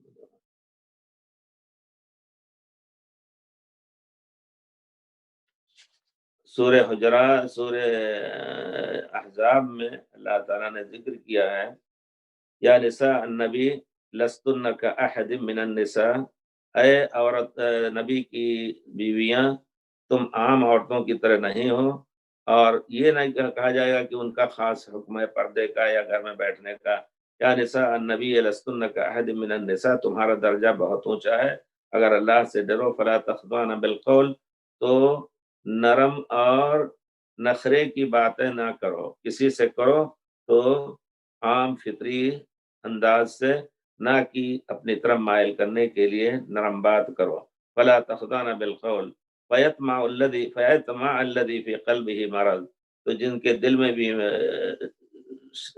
گناہ کا مرض ہے، وہ لالچ رکھیں گے تمہارے بارے میں کہ میری طرف وہ مائل ہو رہی ہیں یا ہم ان کو مائل کر رہے ہیں. فیطمع الذی فی قلبہ مرض وقلن قولا معروفا، اور صحیح بات، نیک بات کہو. وقرن فی بیوتکن، اپنے گھروں میں ٹھہری رہو. ولا تبرجن تبرج الجاہلیت الاولی، جاہلیت کے زمانے میں جس طرح عورتیں نکلتی تھیں بے پردہ، اس طرح ہرگز نہ نکلو. واقمنا الصلاۃ وآتینا الزکوٰۃ وآطعنا اللہ ورسولہ، اور صلاۃ اور زکوٰۃ قائم کرو، اللہ رسول کی اطاعت کرو. یہ حکم ہے عام عورتوں ازواج مطہرات کا. یہی حکم عام عورتوں کے لیے بھی ہے کہ وہ گھر میں رہیں. لیکن جب آیت نازل ہوئی تو بعض عورتوں نے پوچھا، اللہ کے رسول بہت ہی ضروری ہے کہ ہم گھر سے نکلیں. ایک عورت تھی، کہتے ہیں ہمارے پاس کوئی نہیں ہے جو میری کھجور کو پانی دے، یعنی میری کھجور کے پھل توڑے. تو پیارے رسول نے فرمایا تم جا کر کے یہ کام کرو اور اس میں سے صدقہ و خیرات کرو. اذن لکن ان تخرجن لحاجاتکن، پیارے رسول نے فرمایا اجازت دی گئی ہے کہ اپنے ضروری کاموں کے لیے نکلو، لیکن بغیر ضروری کام کے لیے اور معمولی ایک برتن خریدنا ہے جس کو شوہر بھی خرید سکتا ہے، اس کے لیے پورا بازار گھومنا یہ چیز صحیح نہیں ہے. ہاں خاص حالات میں کپڑے وغیرہ جو ہیں جو ان کی پسند کا ہے، آدمی نہیں، شوہر نہیں خرید سکتا، اس طرح کی چیزیں آدمی اپنے عقل سے اگر کام لے تو اس کی تعین کر سکتا ہے کہ کون سی چیز ہے جو ضرورت کے تحت ہے یا بغیر ضرورت کا ہے. اسی طرح اللہ تعالیٰ نے دوسری آیت میں فرمایا ہے، یا ایھا النبی قل لازواجک قل یا ایھا النبی قل لازواجک وبناتک ونساء المؤمنین، سورہ احزاب میں، اے پیارے رسول کہہ دیجئے اپنی بیویوں سے اور اپنی بیٹیوں سے اور مومن عورتوں سے کہہ دیجئے، یدنین علیہن من جلابیبہن، اپنے جلابیب کو اپنے قریب لٹکا لے. حضرت عبداللہ ابن عباس کہتے ہیں کہ جب نکلیں تو اس کو لٹکا لے، اس طرح چہرے کا پردہ ہو جائے. اور یہ مسئلہ ایک اختلافی بنا ہوا ہے، لیکن صحیح ہے کہ چہرے کا پردہ ہے، کیونکہ چہرہ سب سے بڑے فتنے کی چیز ہے. یدنین علیہن من جلابیبہن ذالک ادنی ان یعرفن، اس کے ذریعے سے وہ پہچان لی جائیں گی کہ شریف عورتیں ہیں اور شریر لوگ ان کے پیچھے نہیں پڑیں گے. ذالک ادنی ان یعرفن فلا یؤذین وکان اللہ غفور الرحیم، اللہ تعالی غفور ہے، رحیم ہے. تو ضرورت کے تحت نکلیں، بغیر ضرورت کے معمولی ضرورت کے تحت آج کل جیسے مثلا ایک چیز اور ہے کہ چلنا پھرنا صحت کے لیے، تو گھر میں چل پھر کر کے یا کوئی ایسی جگہ رکھیں اس میں حرکت کریں، نیچے اونچے اٹھانا پڑنا اور کھانا پکانا، یہ سب ایسی چیزیں ہیں کہ ان کے ذریعے سے ان کی حرکت مکمل ہو جائے گی. وہ اگر اس کے علاوہ بھی اگر ضرورت پڑے تو شوہر کے ساتھ یا محرم کے ساتھ باہر رات کے وقت کسی وقت نکل کر کے اور چلنا پھرنا یا واکنگ جو ضروری کہتے ہیں آج کل بعض حالات میں، وہ بھی انشاءاللہ ایک ضروری چیز ہو جاتی ہے، اس کو کر سکتے ہیں. یہ آیات اور پھر اس کے بعد احادیث، اور آپ اس کے لیے بہت سی کتابیں بھی اچھی اچھی لکھی گئی ہیں. عورتوں کے لباس کیسے ہونے چاہیے، عورتوں کے بال کاٹنے کٹانے کا، یا اس پہ ونگ وغیرہ جو لگاتے ہیں یا ویگن لگاتے ہیں، وہ سب چیزیں جو ہیں وہ اس کے بارے میں احکام بیان شدہ ہیں. مجھے یاد آتا ہے کہ مولانا اللہ مغفر لہ ورحمہ رضا اللہ، انہوں نے مومن عورتوں کے مسائل کے نام سے ان کی شیخ صالح فوزان کی ایک کتاب ہے عربی میں، اس کا ترجمہ انہوں نے کیا تھا. اس کو حاصل کریں، اس میں بہت سے مسائل اچھے قسم کے مل جائیں گے آپ کو. سعودی قاریہ 3 سالہ بچے سے پردہ کرتی ہیں وجہ بتاتی ہیں کہ جس کو چہرہ یاد رہ سکتا ہو پردہ لازم ہے۔ اللہ تعالیٰ نے فرمایا ہے جہاں ذکر کیا ہے کہ کس سے پردہ کریں، تو اس میں اللہ تعالیٰ نے ذکر فرمایا او الطفل الذین لم یظہروا علی عورات النساء، وہ ان عورتوں سے پردہ ضروری نہیں ہے جو عورتوں کی شہوت، عورتوں کے بارے میں ان کو شہوت یا عورتوں کی شرمگاہ سے متعلق ان کو معلومات نہ ہو۔ اب وہ کون سی عمر ہوگی؟ ہمارے خیال سے زمانے کے اعتبار سے فرق بھی ہو سکتا ہے، لیکن کبھی کبھی وہ بتاتے ہیں کہ بڑے ہو جاتے تھے اور کچھ ان کو شعور نہیں ہوتا تھا، بچپن بچپن میں شادی کر دی اور وہ نہیں جانتے کہ کس لیے شادی ہوئی ہے، تو ایسا ہوتا تھا۔ لیکن آج کل جو بچے سمجھنے لگے ہیں تو بہرحال ان سے پردہ، اب اس کے بارے میں سوچنا ہوگا۔ تو بہت سے بچے ایسے ہیں جو بہت تیز ہوتے ہیں، چھوٹی عمر میں بھی بہت کچھ سمجھنے لگتے ہیں، تو ان سے پردہ ضروری ہے، چاہے وہ سعودیہ کی ہوں یا غیر سعودیہ ہوں۔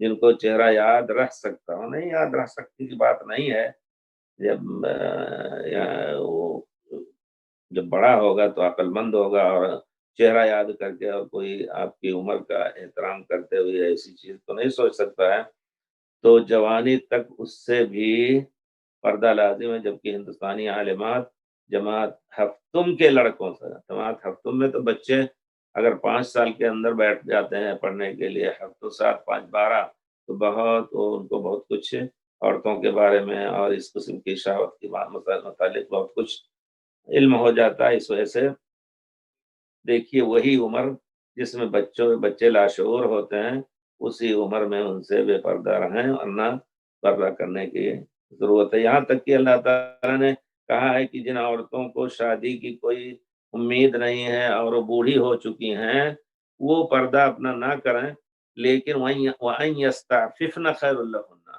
اگر وہ بھی پردہ کریں تو ان کے لیے زیادہ بہتر ہے۔ اسی طرح سفر میں محرم ہونا ضروری ہے ہر حالت میں۔ یہ سب چیزیں ان میں سے صحیح کیا ہے؟ صحیح یہ ہے کہ بس یہ دیکھیں کہ کس عمر میں بچہ جو ہے یہ سب چیزیں سمجھنے لگتا ہے، عورت اور مرد کا فرق۔ مجھے یاد آتا ہے کہ ایک مرتبہ ہم لوگ ایک جگہ جاتے تھے پڑھنے انگلش، رات میں ایک استاد پڑھاتے تھے بنارس میں، تو وہ صبح اس میں چھوٹے بچے پڑھتے تھے، چھوٹے چھوٹے بچے پڑھتے تھے، تو دیوار پہ لکھے تھے آپس میں خاندانی مسئلہ تھا ان کا، تو کہتے تھے فلاں کی شادی فلاں سے ہونے والی ہے، فلاں کی شادی فلاں سے ہونے والی ہے۔ اب اس میں بچے یہ سب سمجھنے لگے اس کا معنی یہ ہے کہ پردہ کریں اسے، جی دیوار پہ لکھے رہتے تھے۔ اللہ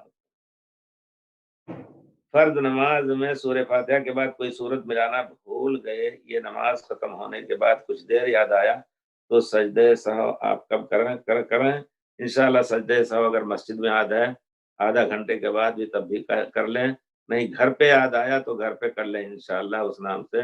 اگر وضو ٹوٹ گیا ہے تو پھر دوہرا لیں صلاۃ، اگر وہی وضو رہ گیا ہے تو اسی سے آپ گھر میں بھی انشاءاللہ وہ سجدہ سہو کر سکتے ہیں۔ اگر وضو ٹوٹ گیا ہے تو وضو کر کے صلاۃ کو دوہرا لیں تو زیادہ نہیں، دہرانے کی ضرورت نہیں، پھر بھی سجدہ سہو کر سکتے ہیں، کیونکہ یہ چیز ایک سجدہ سہو واجب تو ہے لیکن شرط نہیں ہے صحت صلاۃ کے لیے، جی۔ تو خلاصہ یہ ہے کہ ایسی حالت میں اگر سورہ فاتحہ کے علاوہ کوئی سورت چھوٹ گئی ہے تو سجدہ سہو کر سکتے ہیں، کریں، اور اگر دیر ہو گئی ہو، وضو باقی ہے یا وضو نہیں باقی ہے، وضو کر کے سجدہ سہو کریں، جی۔ عشاء کی نماز کے بعد دیر رات تک یوٹیوب دیکھنا کیسا ہے؟ یہ بھی ایک بہت بڑا مسئلہ زمانے کا ہے، آج کل یہ دیکھنا گناہ سمجھا ہی نہیں جاتا۔ تعویل میں علماء کا خود اسکرین پہ موجود ہونا اور نیوز دیکھنا وغیرہ شامل ہوتا ہے، مگر بات یہاں سے شروع ہوتی ہے اور فلموں پر چلی جاتی ہے۔ اس سے مراد خواتین دونوں شامل، مرد اس میں مرد اور ان میں مرد و خواتین دونوں شامل ہیں۔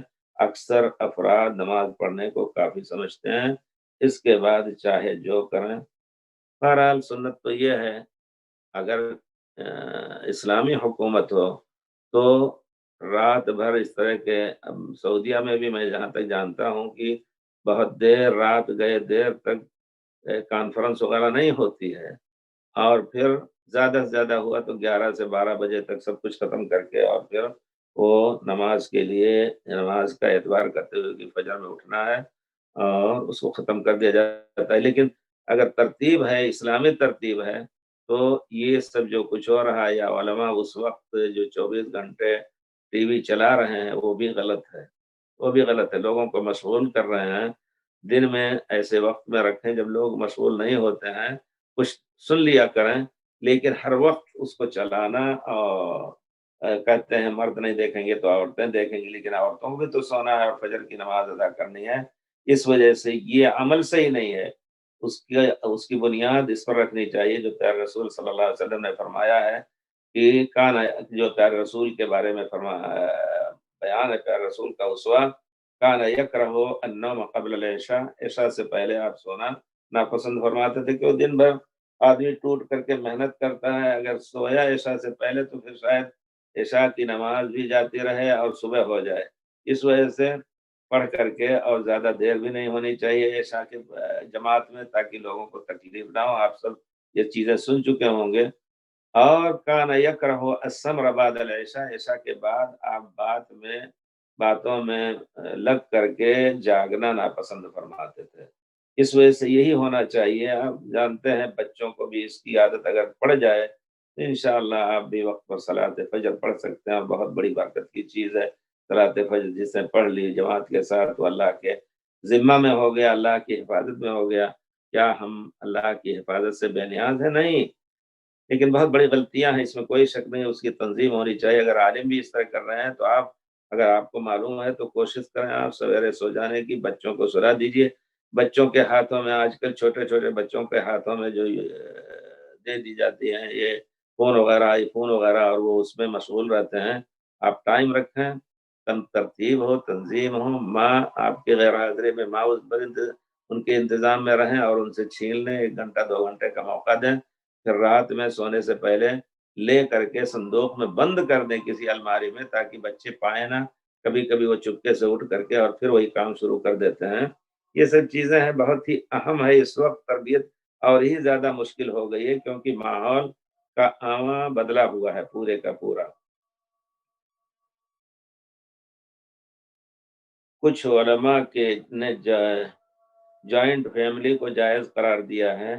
مولانا طارق مسعود کا وجہ عورتیں اساس سے الگ ہونے کے لیے پردہ کا مسئلہ بناتی ہیں۔ ہاں یہ بات ہے، مگر اکثر گھروں میں جیٹھانی کے رشتہ دار دیورانی کے سامنے، اور دیورانی کے رشتہ دار جیٹھانی کے سامنے ہوتے ہیں، سسرال دیگر رشتہ دار بھی آتے جاتے ہیں۔ چونکہ کچھ سے پردہ نہیں کیا جاتا تو وہ باقی سے نہیں کیا جاتا ہے، یہ گناہ کا راستہ کھولنے کا سبب ہے، علماء ہیں۔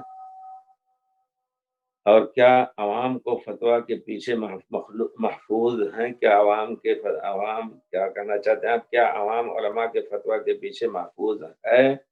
کس باب میں کہ جوائنٹ فیملی ہونی چاہیے جس نے فتویٰ دیا، یا نہیں ہونی چاہیے؟ صحیح مسئلہ یہ ہے کہ آپ جوائنٹ فیملی رکھیں اگر گھر ایسا ہے جہاں کھانے پینے کا انتظام اکٹھا ہے، 2 بھائیوں کا، دونوں میں عورتیں مل کر کے کھانا وانا پکاتی ہیں، لیکن کھاتے وقت بے پردگی نہ ہو، انتظام کے ساتھ اس طرح الگ الگ کمرے ہر ایک کے ہوں تو کچھ چل سکتا ہے، لیکن اصل یہ ہے کہ الگ اپنا سب انتظام ہو۔ پیارے رسول کے زمانے میں ایسے ہی ہوا کرتا تھا، یہاں تک کہ آتا ہے ذکر کی کوئی صحابی تھے تو وہ بہت نیک تھے، شادی ہوئی ایک اچھی خوبصورت لڑکی سے، لیکن اس کی طرف ان کی توجہ بھی نہیں ہوئی، تو ان کے والد ان کو ملامت کر رہے ہیں کہ تمہاری شادی ایک اچھی لڑکی سے کر دیا ہے اور تم جو ہے سنت کے خلاف رات دن مشغول رہتے ہو عبادت میں۔ اس طرح کی روایتیں آتی ہیں۔ اس کا معنی یہ ہے کہ والد کو بھی خبر نہیں ہوتی تھی اور وہ دور اور الگ رہتے تھے، تو اگر الگ رہنے کا امکان ہو تو وہی سب سے افضل ہے، کھانا پینا سب کچھ الگ اپنا، اور پھر پیارے رسول صلی اللہ علیہ وسلم کی سنت کے مطابق عورت کے ساتھ بیٹھ کر کے کھانے کا مسئلہ بھی ایک سنت کا مسئلہ ہے، جیسا کہ اور جوائنٹ فیملی میں شاید اس قسم کی چیزوں میں شرم کی جاتی ہے، بہت سی چیزوں میں کمی آئے گی، اس وجہ سے جوائنٹ فیملی کے لیے تھوڑا مشکل ہے۔ مجھے یاد آتا ہے کہ ہم لوگ چھوٹے تھے تو بڑے والد اور چھوٹے والد سب اکٹھا رہتے تھے، اور الحمدللہ گھر بڑا تھا، آنگن بڑا سا تھا، کھانا مل کر کے پکاتی تھی، اور افطار میں وہیں جب چٹائی بچھتی تھی اور وہ سب جماعت کے ساتھ الحمدللہ اندر پڑھتی تھیں، اور لیکن کھانے کے وقت ہر ایک الگ الگ اپنا کھانا نکال کر کے گھر میں لے جاتی تھیں اور بیٹھ کر کے کھاتی تھیں اپنے شوہروں کے ساتھ یا بچوں کو اکٹھا کر کے۔ تو بہرحال بہت کچھ احتیاط کی ضرورت ہے، اس میں کوئی شک نہیں، اور احتیاط کے ساتھ اگر زندگی گزرے تو جوائنٹ فیملی میں بھی برکت ہے، اس میں کوئی شک نہیں۔ کسی کو روزی کم ہے، کسی کی کم ہے، کسی کی زیادہ ہے، سب مل کر کے اکٹھا کھائیں پیئیں تو محبت بھی رہتی ہے، ایک دوسرے کی مدد بھی۔ اس میں یہی دیکھنا ہے کہ ٹچنگ یا خلوت نہ ہونے پائے، اور ایک دوسرے کا احترام رکھیں انشاءاللہ۔ ساری دنیا میں جو مسلمانوں کے حالات ہیں اس کے پیش نظر کیا بڑے پیمانے ملکی سطح پر سیلف ڈیفنس، بہرحال اللہ تعالیٰ دیکھیے کیا کر سکتے ہیں، کریں، اللہ تعالیٰ سلامت رکھے۔ اکثریت علماء کی سوشل میڈیا پر موجود ہے، عمدہ بیانات کے ساتھ بھی، اور ایک دوسرے پر انگلی اٹھاتے حجت اور دلیل دیتے ہیں، جبکہ اس طرح سے ڈاکٹر فرحت ہاشمی حجت کا جواب دینے، انگلی اٹھانے سے دور ہیں۔ کیا اب بھی انہیں سننا غلط ہوگا؟ فرحت ہاشمی کو میں نے سنا نہیں، لیکن کہتے ہیں کہ اہل حدیث عورت ہے اور وہ سنت کے مطابق مسئلے مسائل بتاتی ہیں، تو ہمارے خیال سے ان کے سننے میں کوئی حرج نہیں ہے۔ شرط یہ ہے کہ عالم ان کے بارے میں گواہی دیں کہ یہ صحیح مسائل بتاتی ہیں اور غلط مسائل نہیں۔ ہاں اگر غلط بتاتی ہیں تو اس پر علماء کے اوپر واجب ہے کہ اچھے انداز سے اس کی تصحیح کریں، نہ کہ کسی کی تشہیر یا کسی کی تحقیر مقصود ہو۔ فرحت ہاشمی کی تحقیر نہیں، بلکہ ان کو بہن کو کہہ کر کے اور ان کی اصلاح کریں، انشاءاللہ یہ ایک ضروری چیز ہے، اور سنیں، اس میں کوئی شک نہیں۔ اللہ تعالیٰ توفیق دے کہ وہ اچھے سے اچھا بتایا لوگوں نے، اپنے اہل حدیث علماء نے، بلکہ آئی تھی ایک مرتبہ یہاں تو لوگوں نے کہا کہ مل سکتے ہیں، ہم نے کہا بھائی بہرحال تو نہیں، ملاقات نہیں کی ہوئی، میں نہیں گیا، وہ اسی سامنے حرم مبارک کے سامنے ہے، صفوہ میں تھیں۔ اللہ تعالیٰ سلامت رکھے ان کو بھی، اگر وہ صحیح عقیدے کی تعلیم دے رہی ہیں اور بہت کام کر رہی ہیں، سنا ہے۔ جی، سورہ طارق، مولانا طارق مجذوبی کے وظیفہ کرنا کیسا ہے؟ سب سے بڑا بدعت، اور کسی کا وظیفہ یعنی یہ لے کر کے پیارے رسول کے طریقے وظیفہ کو چھوڑ کر کے پیارے رسول کے ساتھ بے ادبی کرنا بہت بڑا جرم ہے۔ تو ان علماء جو مجذوب ہیں، مجذوب کے معنی پاگل ہو جاتے ہیں، پاگل جو کچھ دے دے آپ کو اس کو آپ کریں، یہ سب چیزیں بہرحال دین سے خارج چیزیں ہیں بے شک۔ کل بدعت ضلالہ، آپ اس کو بدعت جانیں اور اس سے دور رہنے کی کوشش کریں۔ کسی کا وظیفہ نہیں، پیارے رسول کا صبح شام کا وظیفہ، صلاۃ کے بعد کا وظیفہ پیارے رسول کا۔ اللہ تعالیٰ توفیق دے۔ والسلام علیکم ورحمۃ اللہ وبرکاتہ۔